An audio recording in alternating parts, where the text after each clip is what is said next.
ভৰ দুপৰীয়া প্ৰচণ্ড বতাহ বৰষুণত ক্ষয়ক্ষতি খুমটাই অঞ্চল।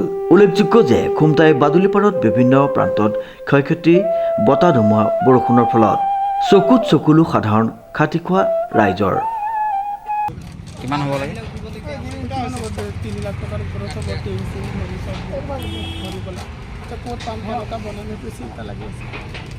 কাৰোবাৰ কৰ্মচাৰী কিবা আঘাত হৈছে নেকি? তেনেকুৱাটো ভবা নাই বাৰু, ভিতৰত খালি আঘাত হ'ব গৈ আছিলে সিমানটোতে আৰু মানে টিংখন উৰি আহি মানে ডিঙি চিঙি লৈ গ'লেহেঁতেন মানে ভালকৈ আমি পালেঙৰ তলত পালেং আছে বেডৰ তলত সোমাই গ'লোঁ আমি সেইটোকে বাচিলোঁ মানে কিমানজন খাই থকা অৱস্থাত। কিমানজন কৰ্মচাৰী আছিল? আমি 4জন আছিলোঁ। কাৰোবাৰ কিবা হৈছে নেকি? নাই হোৱা তেনেকুৱা বাৰু, তেনেকুৱা দুখ পোৱা নাই। কিন্তু গোটেই ভাঙি মেলি দিলে মানে সিহঁতৰ ঘৰটো ভাঙি দিলে গোটেই ক'ত পাম এইটো চিন্তা লাগিছে।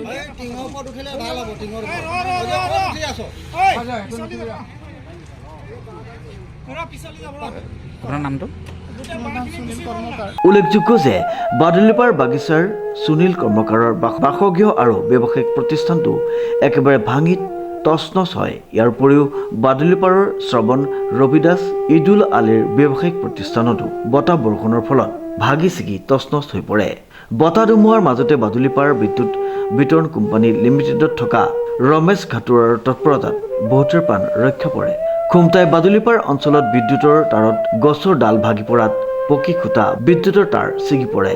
বাদুলিপাৰৰ বিদ্যুৎ বিভাগৰ 15-20 জনীয়া দলে বিদ্যুৎ তাঁৰৰ মেৰামতি অভিযান অব্যাহত ৰাখিছে। বাদুলিপাৰত সুনীল কৰ্মকাৰৰ বাসগৃহও ব্যৱসায়িক প্ৰতিষ্ঠান বতাহ ধুমুহাত ক্ষয়ক্ষতি হোৱা পৰিলক্ষিত হয়। গেৰেজ গোটেই গুচি গ'ল, ডাঙৰ ঘৰ গোটেই গুচি গ'ল, ইলেক্ট্ৰিক লাইনত যিমান যি তাঁৰ চাৰ চব গুচি গ'ল।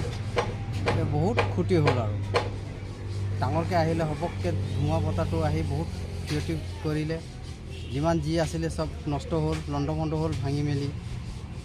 ঘৰ ভাঙি আপোনাৰ এই নেশ্যনেল হাইৱে কাষতে এয়া চব ওচৰতে ডাঙৰ পাতনি বতাহ আহিলে আৰু ঘৰে চৰে নি তাৰ ওপৰত কাৰোবাৰ ক্ষয়ক্ষতি হৈছে নেকি? ক্ষয়ক্ষতি হৈছে।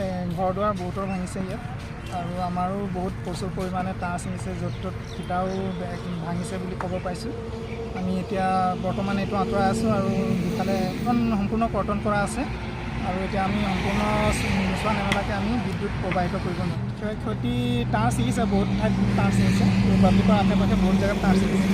প্ৰত্যেক বতাহ ধুমুহাই আমাৰ গোটেই লাইন টচনচ কৰি পেলাইছে। বাদুলিপাৰ ফিডাৰ বিশেষকৈ বাদুলিপাৰ ফিডাৰটো বিশেষকৈ আমাৰ টচনচ হৈ গ'ল।